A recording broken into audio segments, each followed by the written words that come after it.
My heart raced as we cruised down the desolate highway, the vast expanse of the American countryside stretching out before us like an endless canvas. My wife, Emily, and I had decided to take a spontaneous road trip, hoping to escape the monotony of city life and rediscover the thrill of adventure. But our journey took an unexpected turn when we spotted her, a little girl standing alone by the side of the road, her eyes wide with fear and confusion. Without hesitation, we pulled over, our hearts breaking at the sight of her trembling form. "Are you okay, sweetheart?" Emily asked, her voice filled with concern.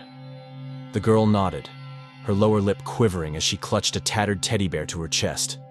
She told us her name was Lily, and that she had been separated from her parents while on a family vacation.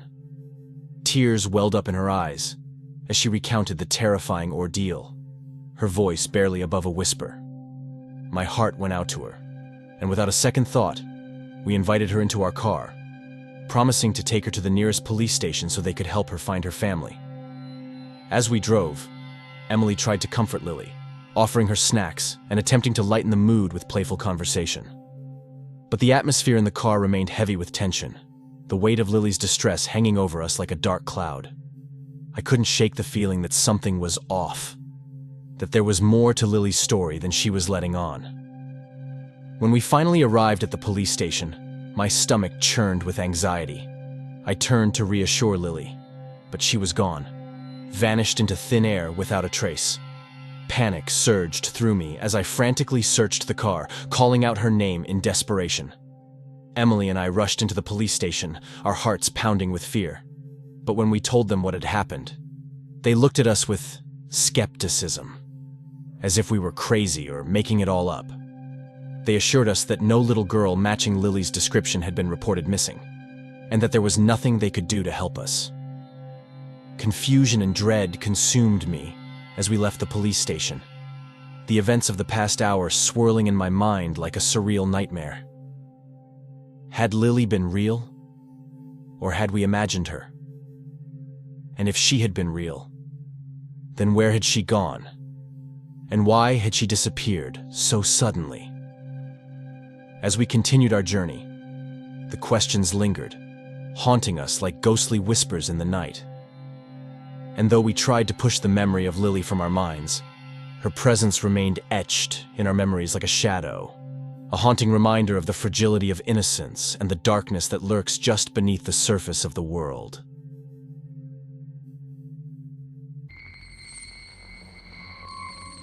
My name is Gigi, and I've always had a knack for uncovering secrets.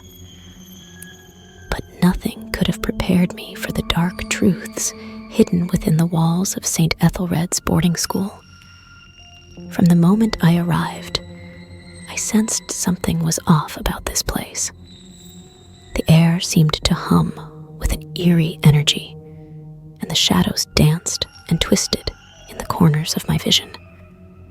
But it wasn't until bedtime that the true horrors revealed themselves.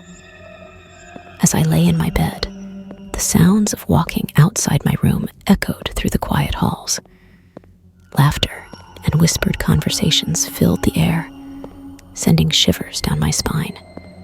I tried to convince myself it was just my imagination, but deep down, I knew something was terribly wrong. One night, curiosity got the better of me, and I convinced a group of friends to sneak out of our rooms with me. We crept through the darkened corridors, hearts pounding with excitement and fear. It was against the rules to wander the school at night, but the allure of adventure was too strong to resist. As we reached the main entrance, we saw her, a ghostly figure shrouded in white, her eyes empty and void of life. She beckoned to us with a bony hand, leading us into the night with an otherworldly grace. We hesitated, knowing we should turn back, but something compelled us to follow. We trailed behind the old woman as she led us deeper into the woods surrounding the school, the trees looming like silent sentinels in the darkness. Eventually, we reached a clearing, where a decrepit old building stood hidden among the trees. old woman vanished into thin air, leaving us alone with our fear and confusion. With trembling hands, we pushed open the door and descended into the depths of the basement. What we found there will haunt me for the rest of my days. A room filled with ancient artifacts, sinister symbols etched into the walls, and a sense of dread that hung heavy in the air. But that wasn't the worst of it. In the center of the room, we discovered a series of cages, each containing a twisted, writhing form. They were not human, nor were they any creature I had ever seen before. They seemed to pulse with an otherworldly energy, their eyes glowing with a malevolent light. As we stood frozen in horror, the creatures turned their gaze upon us, their mouths twisting into grotesque smiles. We knew then that we had stumbled upon something far beyond our understanding, something ancient and evil that should have remained buried in the depths of the earth.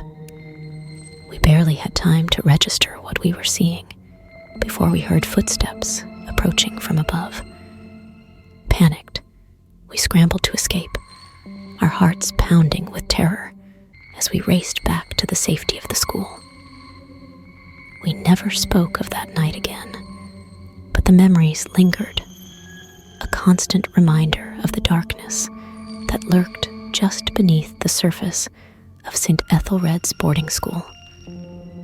And though we tried to move on with our lives, the things we saw that night will forever haunt us, a shadow that can never be erased.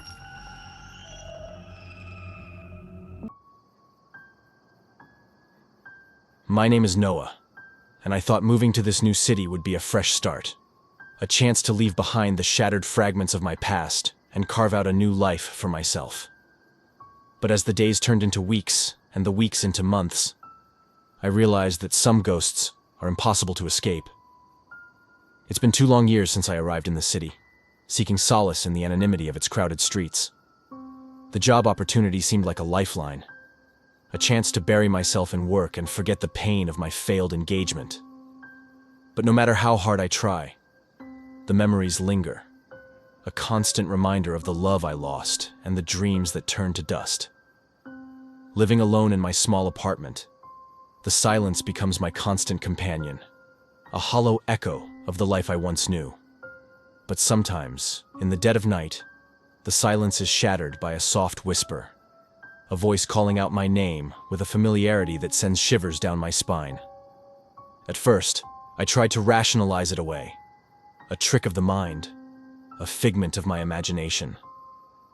But as the nights wore on and the whispers grew louder, I knew there was something more sinister at play. One night, as I sat alone in my living room, the whisper came again. My name, spoken softly, as if from a distant memory. My heart pounded in my chest as I scanned the empty room, searching for any sign of an intruder. But there was nothing. No one but me and the shadows that danced on the walls.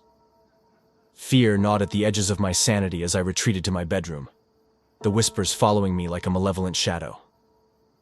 I tried to drown them out with music, with television, with anything to silence the relentless voice that haunted my every waking moment. But no matter what I did, the whispers persisted, growing louder and more insistent with each passing night. And then, one fateful evening, as I lay in bed listening to the soft patter of rain against the window, I heard it. The voice, clear and unmistakable, calling out to me from the darkness. Driven by a mix of fear and curiosity, I followed the sound, my heart pounding in my chest as I crept through the empty rooms of my apartment. And then, as I reached the threshold of the living room, I saw her, a spectral figure, her form bathed in an ethereal light.